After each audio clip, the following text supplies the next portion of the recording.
معصوم فرماتے سکون سے رہنا چاہتے ہو، جو اللہ نے دیا ہے اس پہ اللہ کا شکر ادا کیا کرو۔ ریلیٹڈ ایک حدیث ہے معصوم کی، فرماتے ہیں من نظر الی ما فی اید الناس، یہ بھی غم پیدا کرتا ہے انسان کے دل میں، جو لوگوں کو اللہ نے دیا ہے ان کو زیادہ نہ دیکھا کرو۔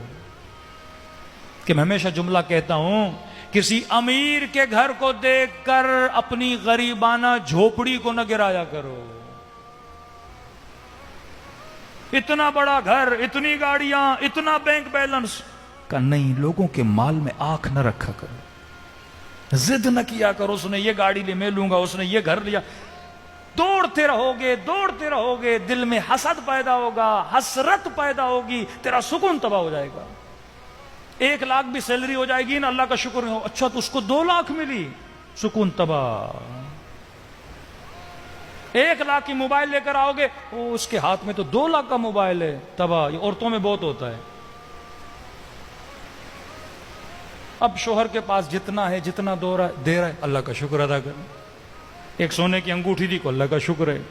اب کسی کی شادی میں جائے گی، دیکھے کہ اس نے سونے کا سیٹ پہنا ہوا، اگلی عورت نے، پوری شادی اس کی خناس بن جاتی ہے۔ گھر آتی ہے، ہوا کیا، کھانا نہیں ملا، کیا ہوا؟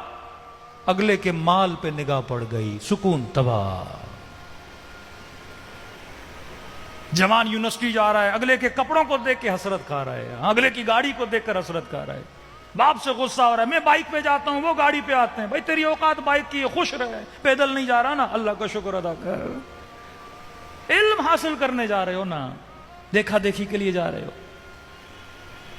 زندگیاں تباہ ہو جاتی ہیں۔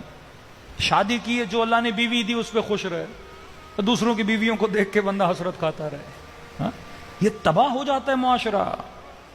یہ نگاہ مال میں، نگاہ چہرے پر، نگاہ شہرت پر، نگاہ ہر کسی پہ دوسروں کی حسرت نہ کھایا کرو۔ جو اللہ معصوم فارمولہ بتاتے ہیں، فرماتے ہیں اگر خدا کے شاکر بننا چاہتے ہو نا، اوپر نہ دیکھا کرو، نیچے دیکھا کرو، ورنہ کبھی اپنی چمڑی بھی تجھے اچھی نہیں لگے گی۔ کل انگریزوں کو، وہ تو گورے ہیں، میں گورا نہیں، وہ لمبا ہے، میں لمبا نہیں، فلاں یہ گاڑی ہے، یہ گاڑی نہیں۔ کبھی زندگی میں کیا نہیں ملے گا؟ سکون نہیں ملے گا۔